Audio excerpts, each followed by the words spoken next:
Hi, everyone. Good evening. Thank you so much for joining us. My name is Carolyn Keogh, and I'm the Director of Education and Public Programs at the Olana Partnership. So tonight we're going to be joined by two wonderful speakers that I'm so excited to introduce. Alexis L. Boylan is the Director of Academic Affairs of the University of Connecticut Humanities Institute and professor with a joint appointment in the Art and Art History Department and the Africana Studies Institute. She is currently the coordinator of Seeing Truth, Art, Science, Museums, and Making Knowledge. Valerie Hegarty is a Brooklyn-based artist who makes paintings, sculptures, and installations that explore issues of memory, place, and history.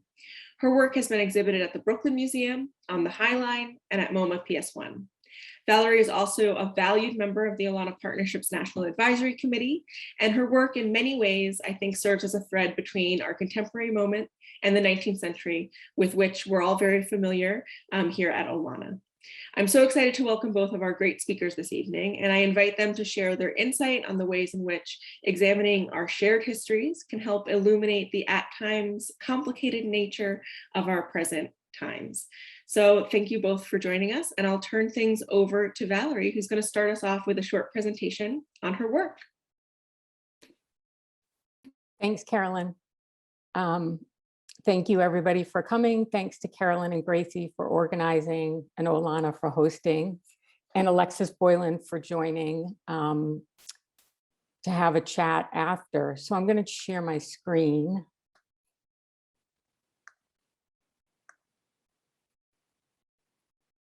And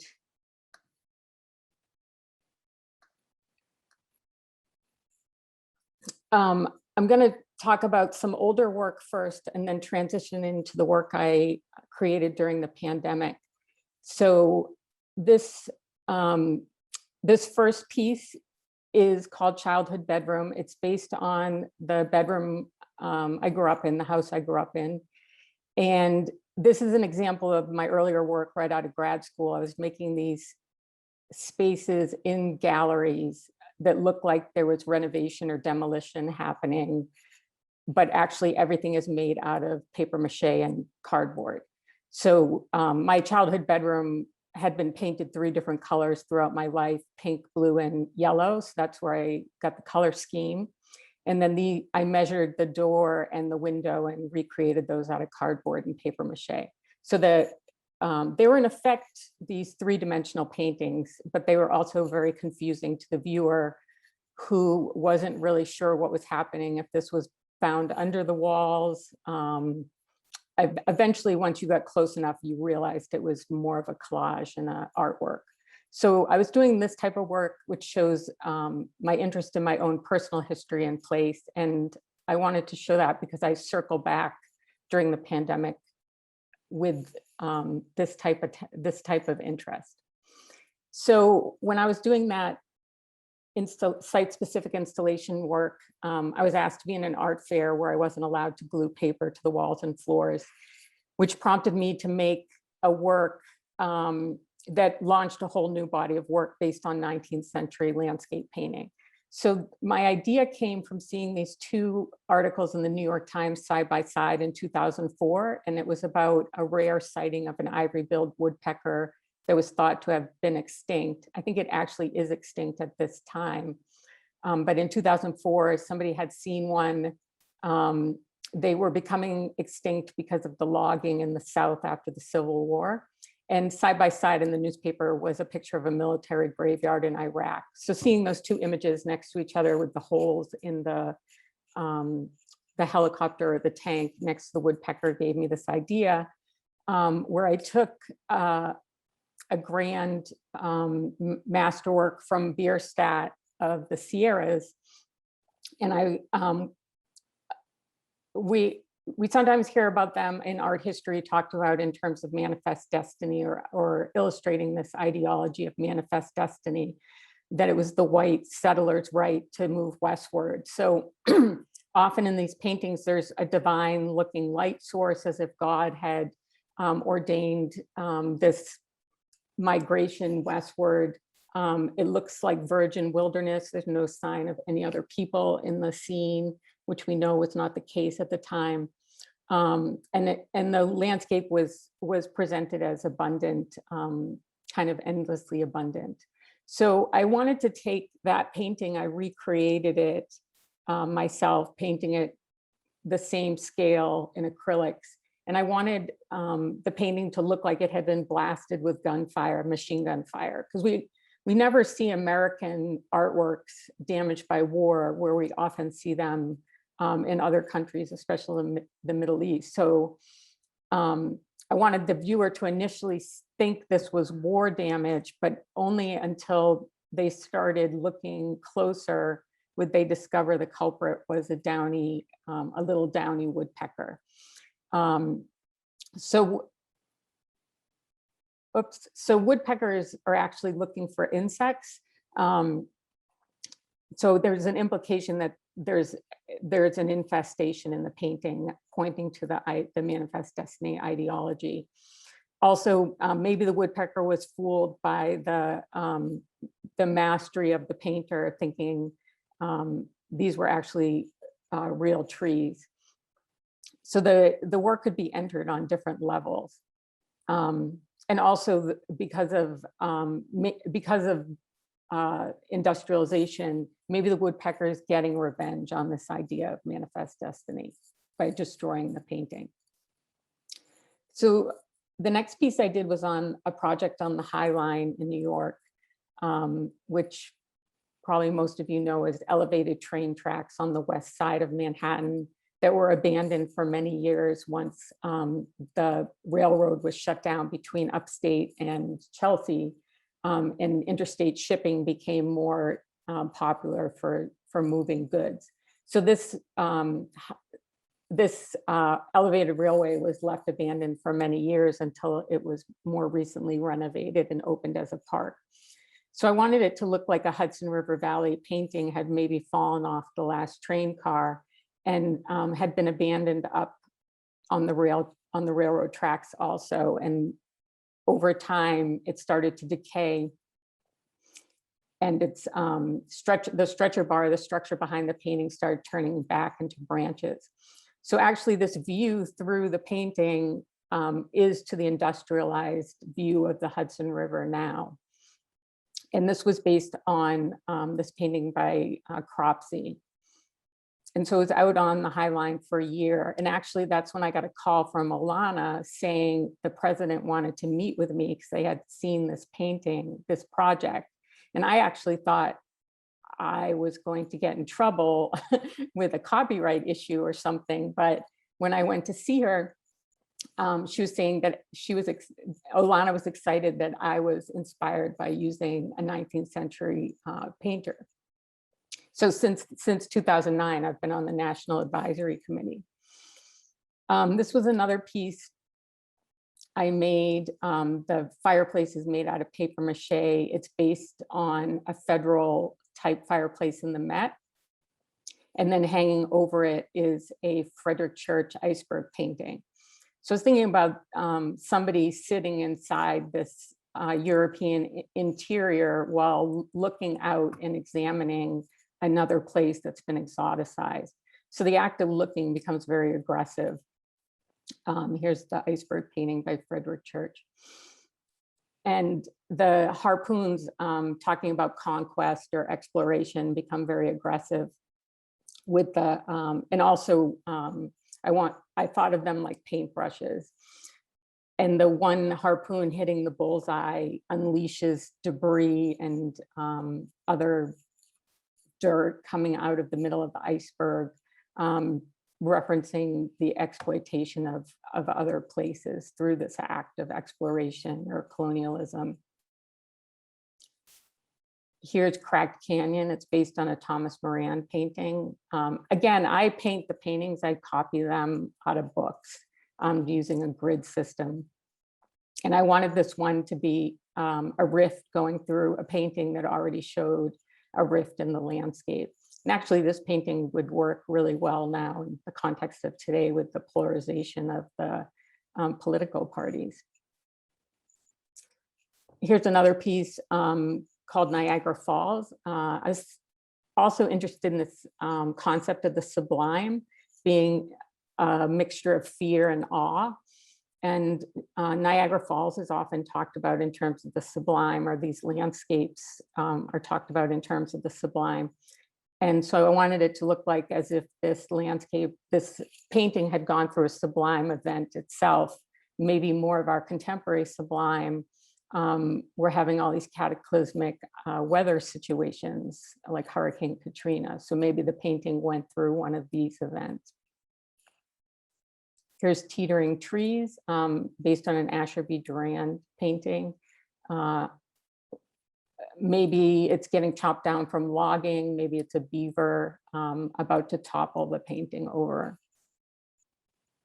Here's another one of the landscape deteriorating and the stretcher bar turning back into branches. So it's becoming its own type of landscape and returning to the nature. Here's a woodpecker on a Thomas Cole painting, and the table and chair. You see there's a pileated woodpecker on that. This was shown at the Brooklyn Museum, and then also at Olana in a group show called River Crossings, which was an amazing context for the work.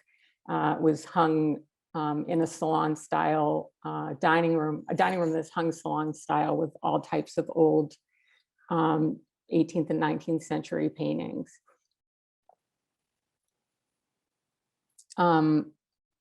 More recently, I've done some work in ceramics. So this is the same Bierstadt painting from the very first piece I did, except it's made extremely small in this piece and warped, as if the concepts of manifest destiny or myth making about America was warped to begin with. And that brings me to more current work. This piece, Crumpled Clipper Ship, I was thinking about the artist's gesture of crumpling up a failed drawing. So this looks as if this master work of the clipper ship was crumpled. And again, pointing to colonial history with clipper ships. I grew up outside Boston, so thus the interest in early American painting. It's something that you see everywhere in Boston, especially clipper ships. You see them often in as logos or inside banks or anywhere associated with wealth and status usually. So during the pandemic, I made a whole new body of work in the past two years. I went to the Catskills and stayed in, my partner has a mobile home on 6 acres. So I went up there and just worked in the mobile home. And I basically went around copying or fabricating parts of my own personal space. I was making journal entries every day as a way to try to stay creative and process what was going on. And my journal entries were basically the cataclysmic news cycle coming over the radio, and then juxtaposed with the mundane domestic chores I was doing. So at the beginning of the pandemic, this is based on the mailbox at the mobile home. It's 998 Fox Mountain Road. And at the beginning of the pandemic, there was this downy woodpecker that every morning would go on the metal mailbox and drum on it. So I thought something was wrong with it. Maybe it had COVID. And at the same time that it's doing that, all this news is coming in. So I wanted this piece of the mailbox, this is all made out of paper mache and collage newspaper clippings, to kind of have a bodily aspect where things were breaking out or seemed a little out of control.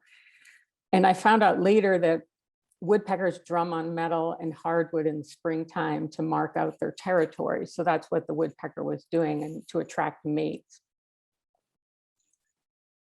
This piece was another one of the first pieces I made where I was trying to make sense of everything that was happening. At the same time, we were tearing down an old rotten shed in the backyard, and we found a nest of baby birds that were alive in the structure. So I wanted this to sort of look like a piece of a wall was taken out because there was a leak and somebody was cutting through the drywall to find the source of the stain. And in my art studio, I often hang up clippings, newspaper clippings or images I download from the internet as inspiration. So this contains all these clippings. There was the woman at the bottom who called the police on the black bird watcher.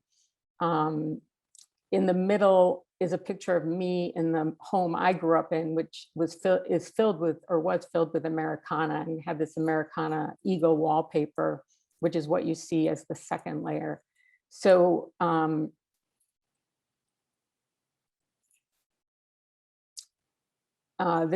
there's a few references to Emmett Till, Emmett Till's murder, the woman who prompted the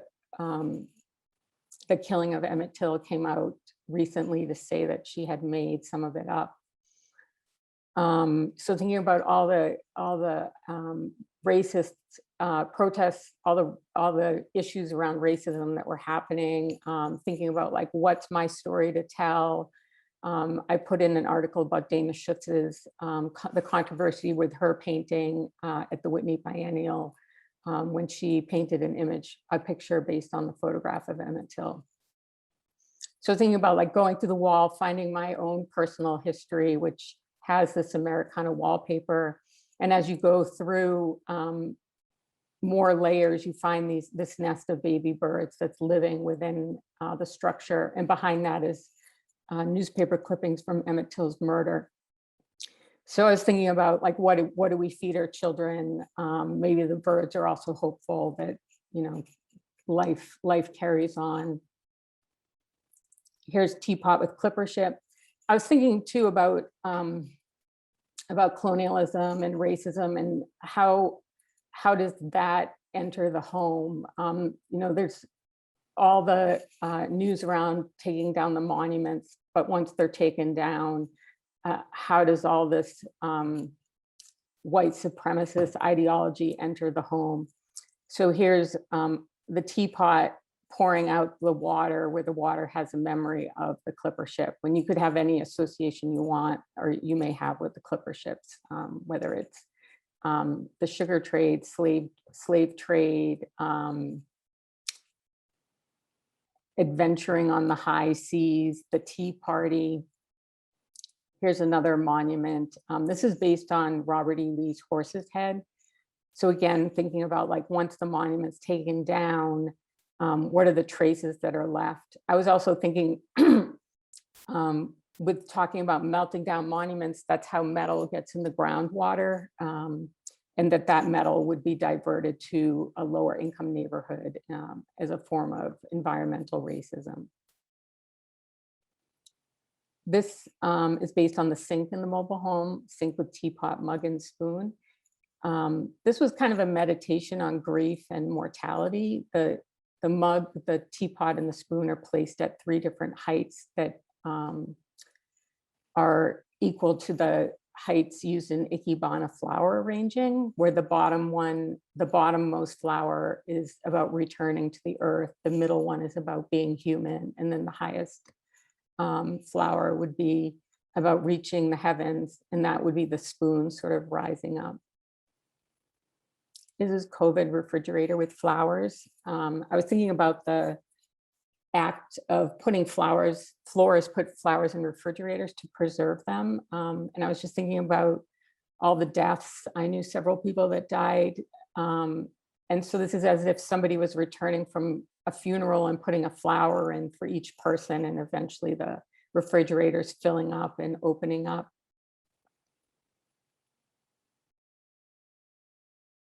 This is wood stove with 2 dozen black roses. We have a small wood stove kind of in the corner of the mobile home. And I was thinking about like this combination of grief and rage, hearing about how many people were dying when it didn't need to be that way. And also seeing images of caskets with the funeral flowers on top. So this is, I thought the wood stove kind of looked like a casket. Here's stove with 4th of July cake. and teapot. Yeah, thinking about kind of this meltdown of democracy. Thinking it could be read either way, like maybe a really overzealous patriot is like over baking their cake, or maybe somebody wanted to have a subversive protest in the kitchen as kind of a subversive way of burning the flag. My background is also in painting, so I think a lot about painting when I'm making these. So with the dripping and the splashing and thinking about like abstract expressionism. Here's Nuked along the same lines. You can see the fingerprints, like somebody's either turning up the heat or trying to turn it off. So, you know, you can decide which you think it is. This is a Robert E. Lee as a butter sculpture being melted over the stove. Yes, thinking about like the excess of American culture. And again, like maybe a small subversive protest at home. I made a few flower arrangements. This is weeping tulips. I've done work with flowers in the past. Striped tulips are actually caused by a virus, so that they kind of came back in this work around the pandemic. And also my apartment is right near the Botanic Gardens. So in the spring, as all the ambulances were going by, there was nobody on the street and the tulips were just bursting. They were so beautiful. And it's just a really distinct memory of these, of the juxtaposition of the ambulances with the tulips. So here I'm thinking of them because the stripes are caused by a virus, as if they're leaking or they're weeping, or, you know, they've gone viral also. This is a piece I did in Riverside Park for a group show curated by Karen Bravin. And it was when the vaccines first came out. So I wanted to do something hopeful, you know, as if we were coming out of this, this really difficult time. And I was thinking maybe somebody stole this painting from the Met and like hid it during the pandemic, and then maybe they got COVID and died. So it's been there all this time.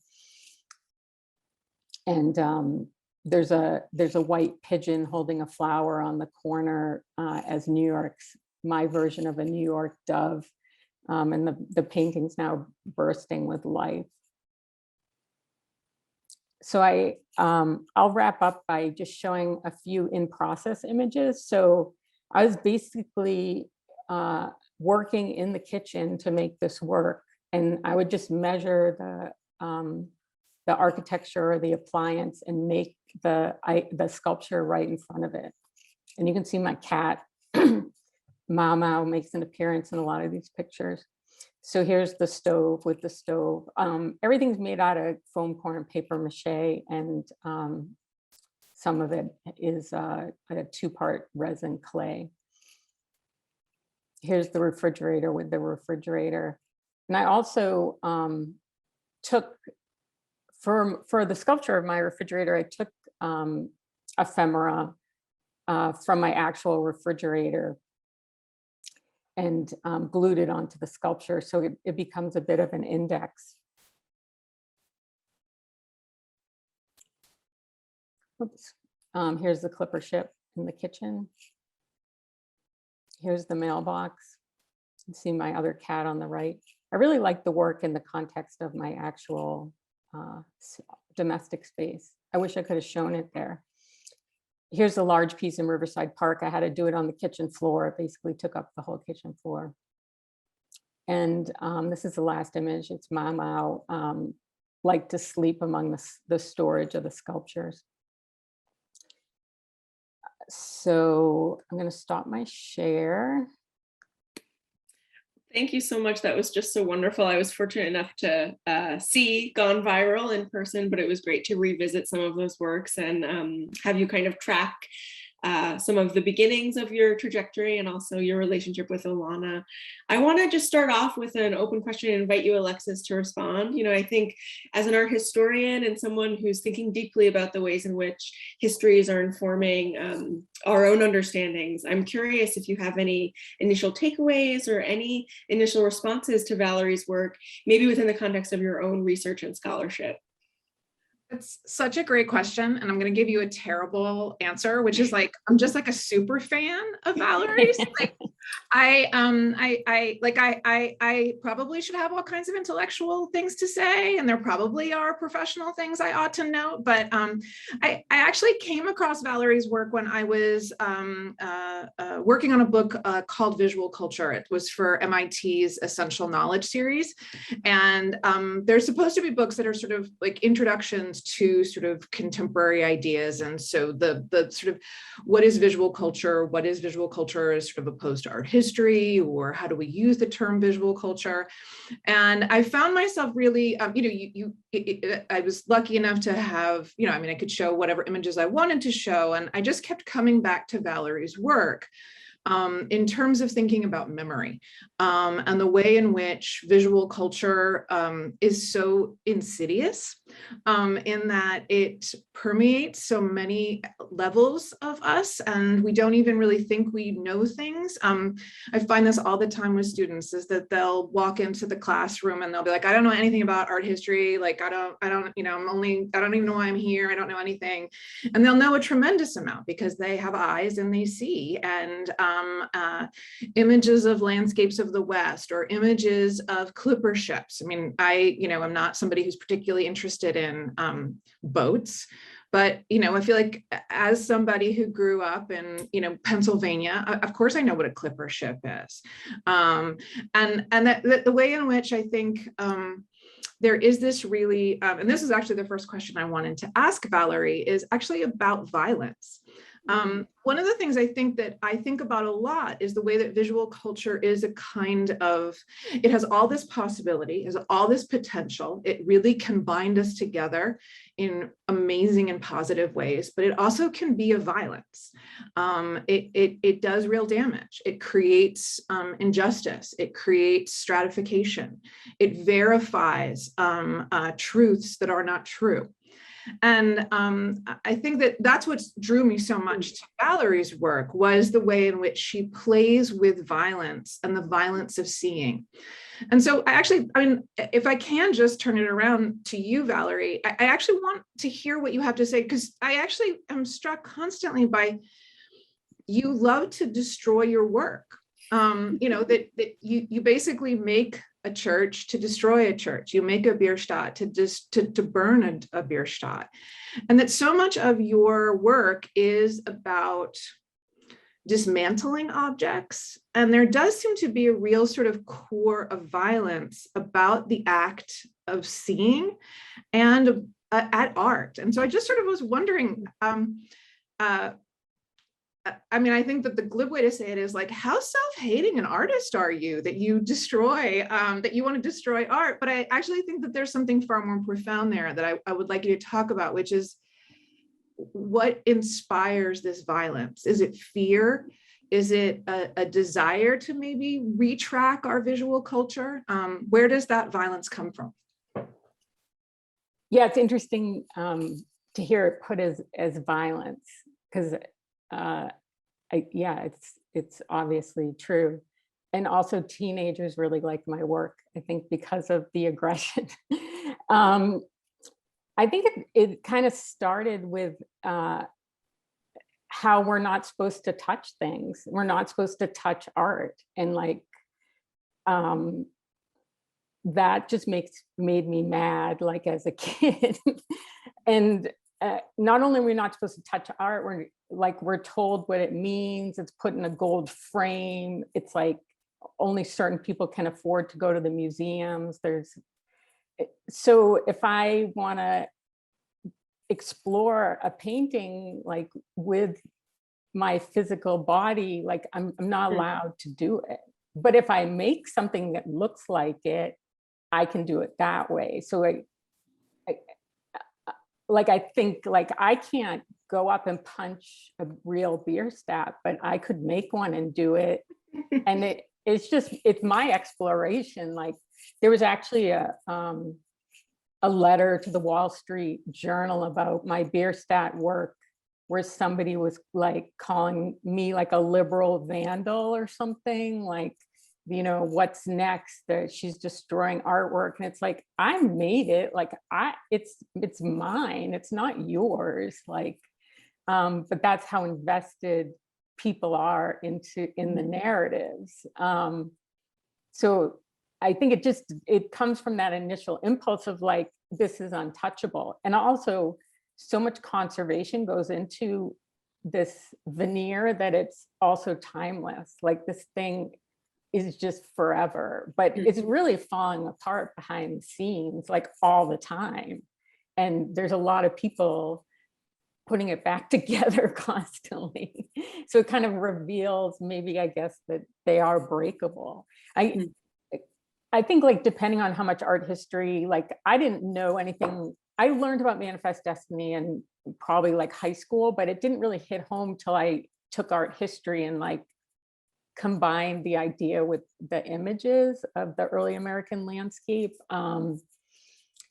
So I would hope like people can respond to the work just based on that first read, where like, why is a painting broken in a museum? Because my painting, Fallen Bierstadt, was at the Brooklyn Museum, hung in the Brooklyn Museum for a long time. And everybody immediately is like, oh my God, what happened? Why is this broken? Like, who do they know it's broken? And that I guess just that initial gesture already brings people in, like, well, why is everything always in a frame? Or these paintings are in like massive gold frames. Yeah. And I also think there's a lot of humor to breaking it,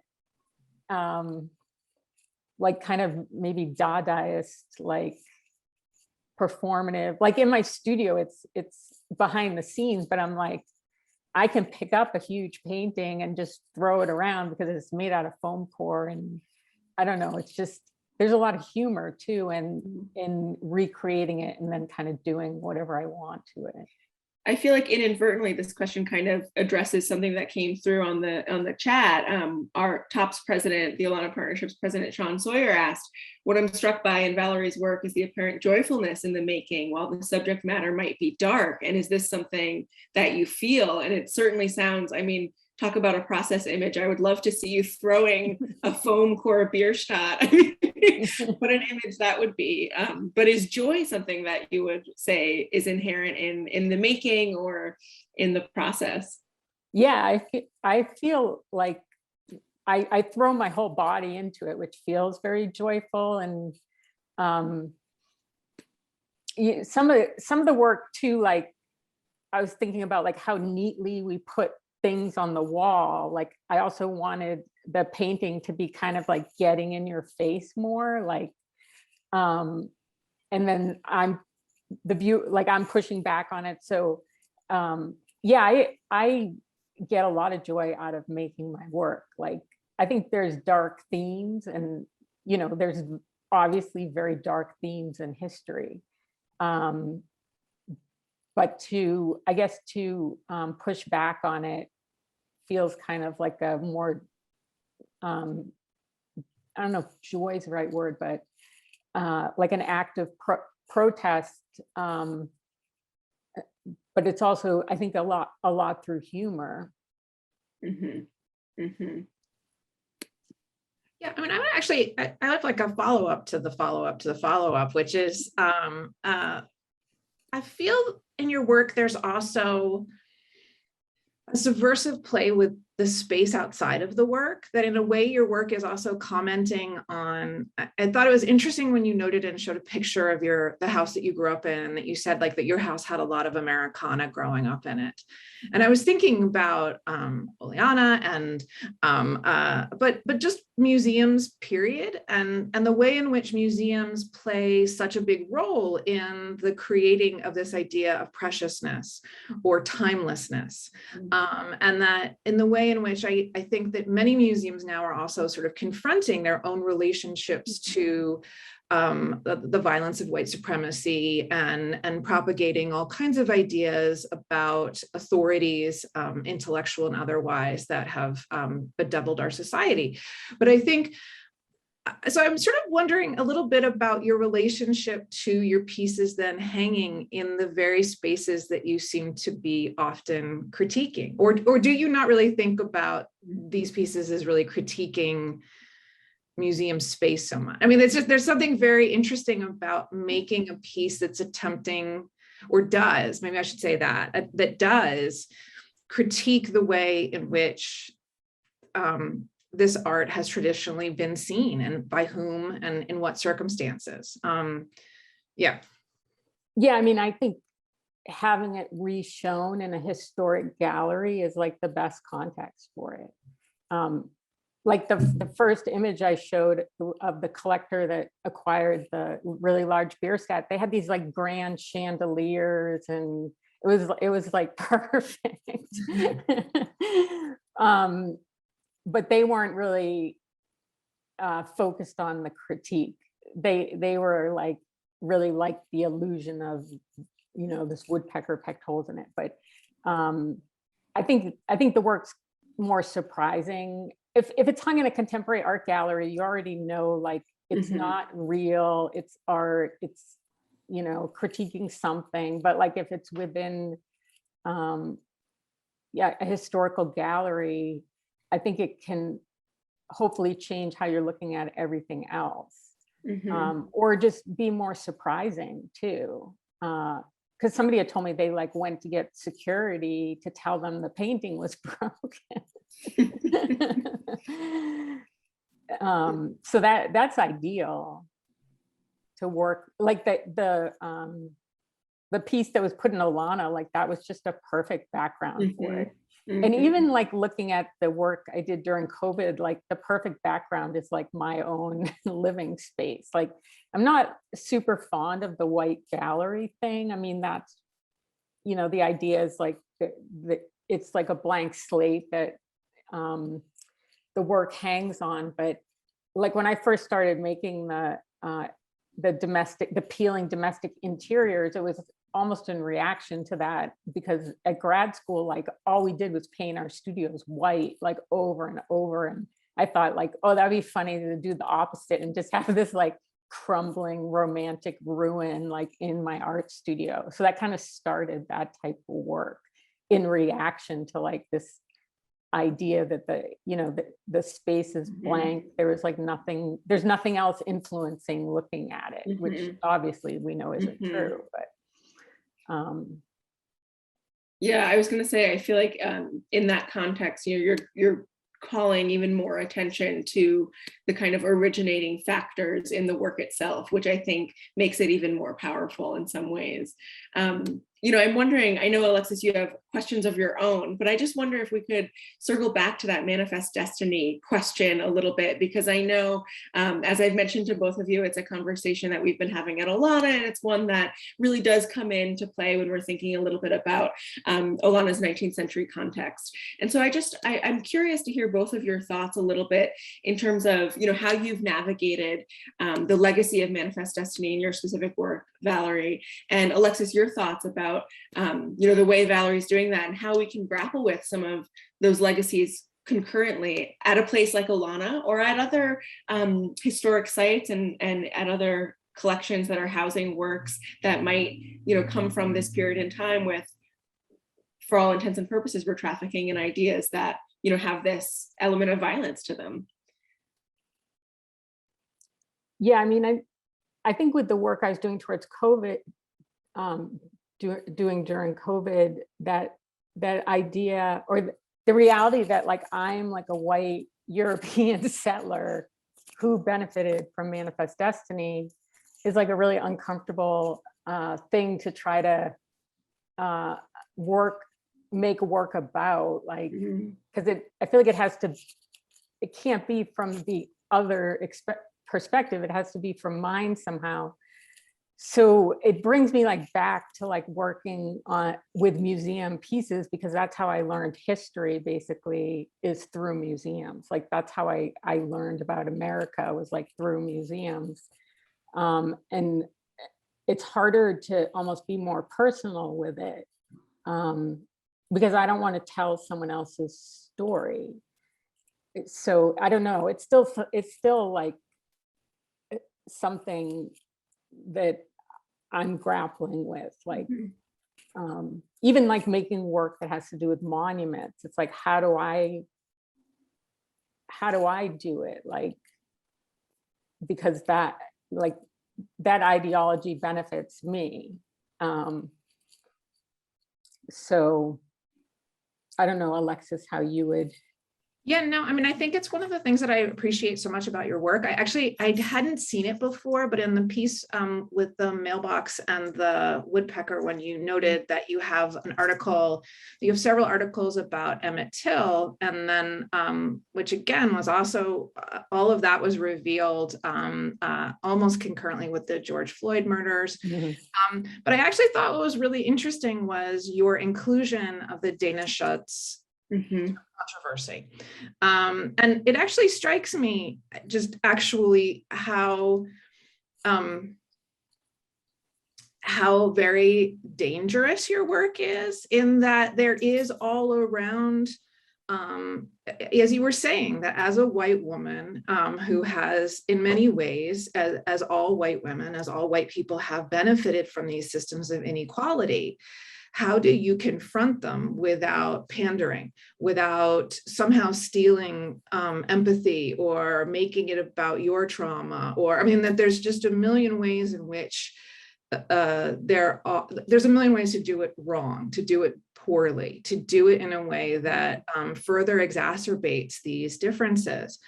I think one of the things that is so interesting to me is, and actually when thinking about Frederick Church, when thinking about Bierstadt, when you noted this earlier in your talk, that, Bierstadt has these like wide open spaces and there's no one in them, but of course there had been people in them for, centuries, thousands of years actually.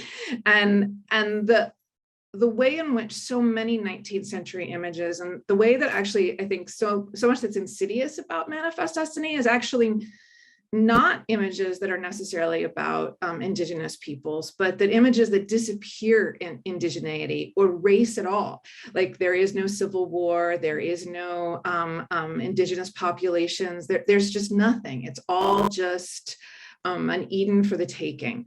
And I think what I love, Valerie, about your work is that you constantly, like with those clipper images, with the silver kettle that dips out to be then the clipper ship, and this idea of sort of water. I mean, because when I look at that, it's actually very hard for me not to think about slave ships as well, and to think about how many enslaved peoples did not actually make it to any, to any shore because they were, they died and they were thrown into the ocean. And so the sort of way in which you speak very clearly to race, and the legacy of race is constantly being within the very texture of all of these paintings, which worked so hard to pretend like there was no story about race. It's very interesting this week, and this is just a total aside, I was teaching the 1619 project in an African-American art class. And it just, again, this sort of idea about sort of where is our history? What do we remember? Who chooses to remember what? I think that your work does this magnificent job of sort of constantly asking us, like, what do you remember? Where do you remember that from? Do you remember the whole story, or just the story that fits what you feel comfortable with? And I just think that you do a really magnificent job in really pushing us to constantly see that race is always already the conversation that is going on in all art that is produced in the United States, particularly by colonial settlers, that it is the constant sort of conversation, and that your work confronts it without, again, as I think, sort of falling into these other categories of pandering or somehow stealing authority from other voices. Yeah, when I was making the work, I was in a crit group with 3 other artists. And so they, they were helping kind of preview and talk through ideas. And I was kind of like, I think maybe I should just not go anywhere near race. Like, because the thing we all fear is like being shamed in public or something for being racist. And they're like, well, that's not really a good, that's not great either if people just avoid it. So I don't know, my friend, when she saw the Robert E. Lee horse head coming out of the faucet, said when they were explaining racism to her kid in school, they said, it's not the shark that's the problem, it's the water. And just that idea of like, it's in the water, it's like everywhere, it's just circulating. But monuments are so physical, they're so ponderous and physical, but when they're gone, like what really went away? Yeah, that's a question that I think as coming at this as from a standpoint of a museum professional and someone who has worked in museum education, I guess my question to you both would be, how do we remember? What is the best way to remember, and how would you advocate for the proper mode of remembering? Because I think what museums and cultural sites can do is be a place for discourse and a place to kind of unpack some of these ideas. But we're living in a moment where I think we're grappling with that notion, and we're figuring out what's the best way to memorialize. What does it mean to memorialize our own complicated histories? Well, you guys invite artists that interrogate the past pretty directly, so you're not trying to stay in your own little bubble. I mean, having artists work with the historic collections, I think like a lot of museums do that now, is I think great. I don't know, Alexis. Yeah,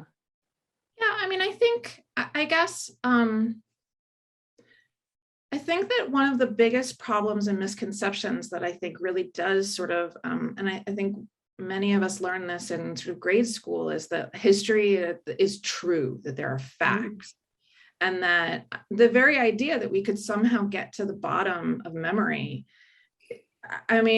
Just if you think about your life just if you have siblings and your memories of something that both of you experienced, will be radically different. And then you add to it that then we have all of these different senses, and we remember things I'm particularly interested professionally in what we remember through sight. That's why we're here today.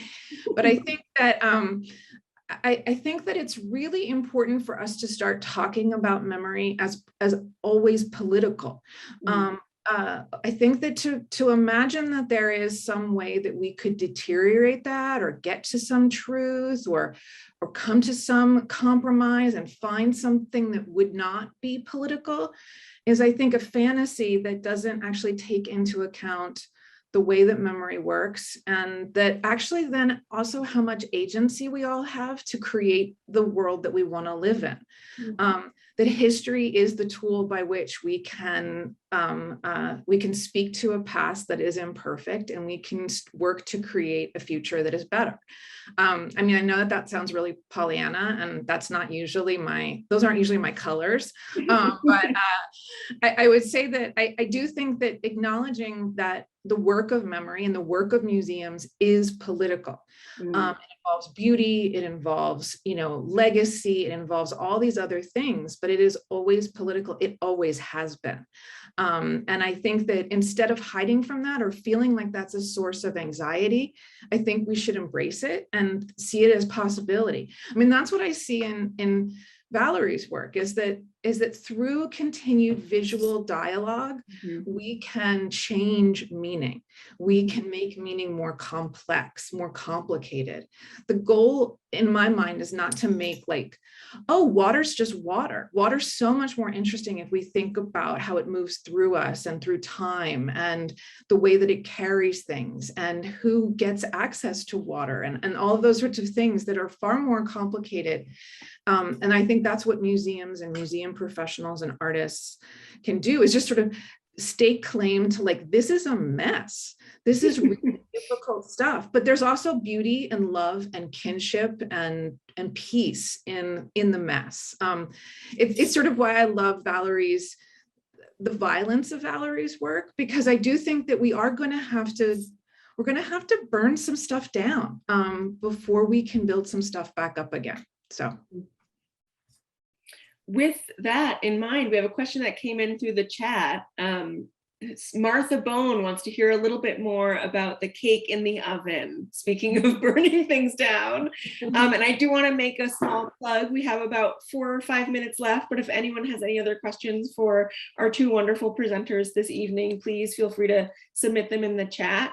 But in the meantime, we want to hear more about the cake in the oven and your working process in general. Hey, Martha. Yeah, the cake in the oven is paper mache.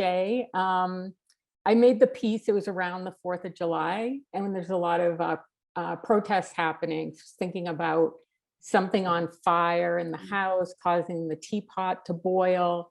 And originally I was going to put like a clipper ship painting on the stove. And then I thought, well, that kind of gets into like looting rhetoric or something. So what would be the suburban way to like what would be in my realm of growing up in suburbia to burn in the oven? And I was like, oh, 4th of July, like people make these like upstate, like we go to Walmart because it's like the only store there, and there's all these crazy like cakes. So yeah, then I just had the idea like to have a patriotic cake that not only is it patriotic, like they're putting it in the oven with the candles lit, like they're just like so gung-ho, or someone did it on purpose to like start the fire. So that was my thinking with the cake.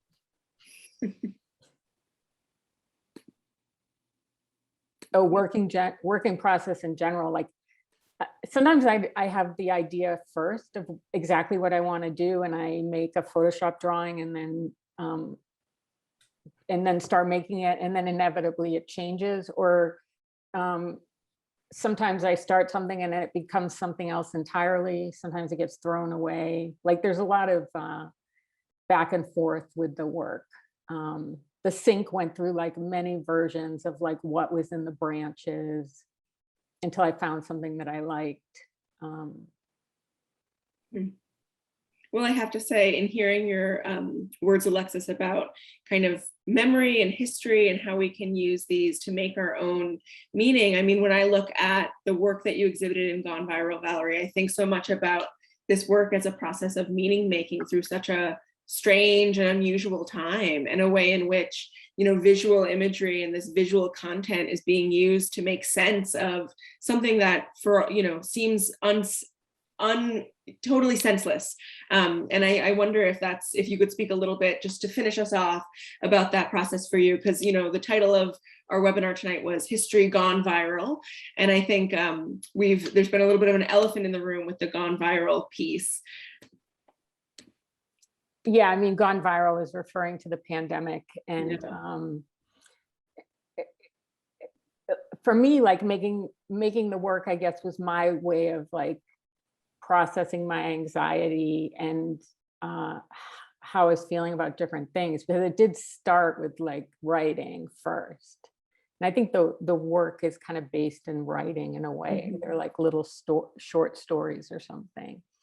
And yeah, when I look back, it was like an incredible amount of work for the amount of time. And it was very, or somebody said this to me, like, oh, in the other work, you're like looking back at history that happened, but like, this is a historic period we're living through. So like, this is like making work like down to the minute as a historic period is happening. So that I think changed, you know, I wasn't looking at paintings, I was looking at my kitchen. Like history was happening in my kitchen, basically. Yeah. Well, thank you both so much. This was such a engaging conversation in a wonderful way to kind of kick off our month of February.